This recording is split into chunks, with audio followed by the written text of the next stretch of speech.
안녕하세요. 항농내장관리회 정성환입니다. 우리가 녹내장 관리에서 안압관리와 신경관리가 중요한데, 일단 오늘은 그 안압관리에서 녹내장 수술에 대해서 좀 이야기를 나눠보고자 합니다. 수술이란 것은 결국 안압을 낮추는 수술이에요. 안약으로 더 이상 안압이 낮아지지 않을 때 그때 수술을 합니다. 사람들은 수술하면 좋아진다 그렇게 생각하시는 분도 가끔 있는데, 단지 우리는 안압을 낮추기 위해서 하는 게 수술적인 방법인데, 간혹 그 수술 부작용 때문에 수술을 꺼려 하시는 분들이 많아요. 근데 이 녹내장은 진행성이기 때문에 안약으로 안압이 잡히지 않을 때는 즉시 수술을 해야 됩니다. 괜히 수술이 좀 겁난다 해서 부작용이 있다 해서 하루 이틀 미루다 보면 진행은 계속되기 때문에 굉장히 안 좋습니다. 그래서 일단 수술에 대해 정확히 알고 나면은 여러분들이 아마 그런 부작용에 대한 두려움이나 걱정이 사라질 것 같아서 정확하게 우리가 수술 후에 어떤 부작용이 있는지를 오늘 공부를 해보겠습니다. 수술에는 여러분 알다시피 섬유주 절제술과 밸브 삽입술이 있습니다. 자, 일단 섬유주 절제술도 그렇고 밸브 삽입술도 그렇지만은 수술을 하게 되면은 높은 안압에서, 예를 들어서 내가 적정 안압이 15인데 17, 18에서 안 떨어진다 할 때 수술하거나, 아니면 고안압인데 약을 써도 잘 안 된다 할 때 수술을 하게 되면은 안압이 많이 떨어집니다. 쉽게 말해서 공에 바람이 가득 차 있는데 거기다 구멍을 내면 공에 바람이 빠지면서 공이 쭈글쭈글해져요.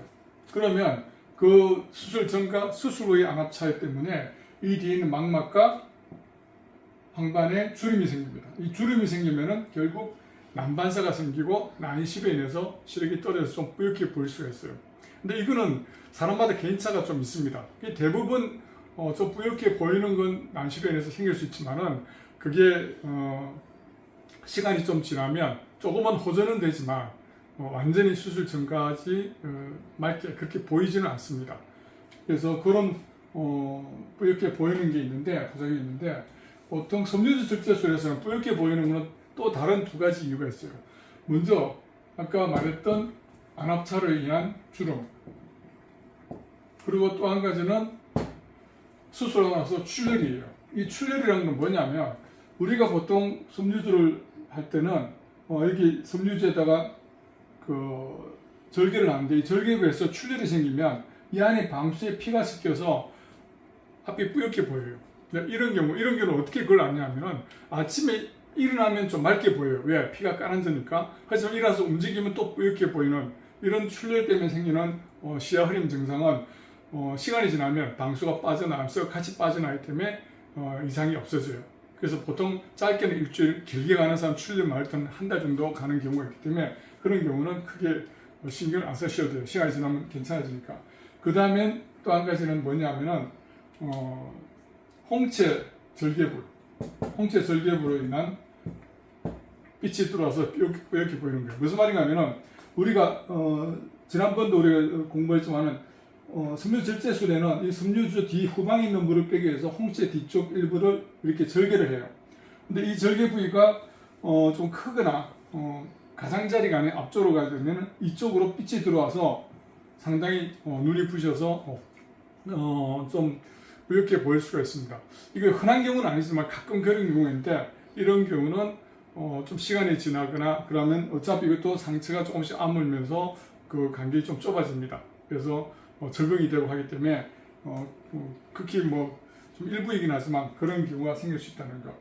그리고 밸브 삽입술에서는 아까도 마찬가지로 안압 차이를 인해 가지고 망막과 항반의 주름으로 뿌옇게 보이는 난시가 생길 수 있고, 그 다음 또 한 가지는 뭐냐면, 밸브는 어디에 생기냐면 요 전방각 쪽으로 밸브가 들어와서, 밸브는 여러분들 그 다른 유튜브에서 수술 방법에 자세히 설명되었으니까 일단 그걸 한번 보세요. 그 밸브는 이쪽에 꽂아서 위로 이렇게 밸브 안에 시크 밸브가 장착이 되는 거예요. 자, 그래서 이 밸브가 장착되는 튜브 끝이 이렇게 각막 내피세프 쪽, 각막 아래쪽으로 이렇게 들어옵니다. 그래서 이 튜브를 좀 길게 하면은 아래쪽까지 이렇게 밖에서 보여요, 우리가 눈으로. 그래서 이게 이 튜브 끝이 각막에 영향을 주기 때문에 각막 내피세프에 안 좋은 영향을 줄 수가 있습니다. 그래서 각막 내피세프가 좋거나 핵스값이 아주 안 좋을 경우에는 밸브 삽입술은 조금 생각을 해보는 게 좋습니다. 자, 다시 말해서 섬유주 절제술일 때는 그 안압 차이, 밸브 삽입도 마찬가지입니다. 그 수술 전과 수술의 안압 차이로 인해서 망막과 항반의 주름으로 인해서 난시가 심해질 수 있다. 그리고 밸브 같은 경우는 밸브 튜브가 각막 내피세포에 영향을 줘서 내피세포의 어떤 그 각막에 안 좋은 영향을 줄 수 있다는 그런 부작용들이 있습니다. 하지만 우리가 녹내장 환자 중에서 부작용 중에서 가장 안 좋은 부작용 바로 실명입니다. 만약 이런 것들이 불안해서 수술을 미루거나 회피하면은 결국엔 심각한 상황까지 갈 수 있기 때문에 수술할 시기가 되면은 빨리 수술하는 게 좋습니다. 자, 더 자세한 거는 한국녹내장관리협회 공식 카페 녹내장 치료를 멈춘 사람들 카페 오셔서 우리가 유튜브에서는 간단하다 요점만 이야기하지만 우리가 줌 강의나 이런 데서는 아주 세부적으로 이야기를 합니다. 와서 많이 공부하시기 바랍니다. 수고하셨습니다.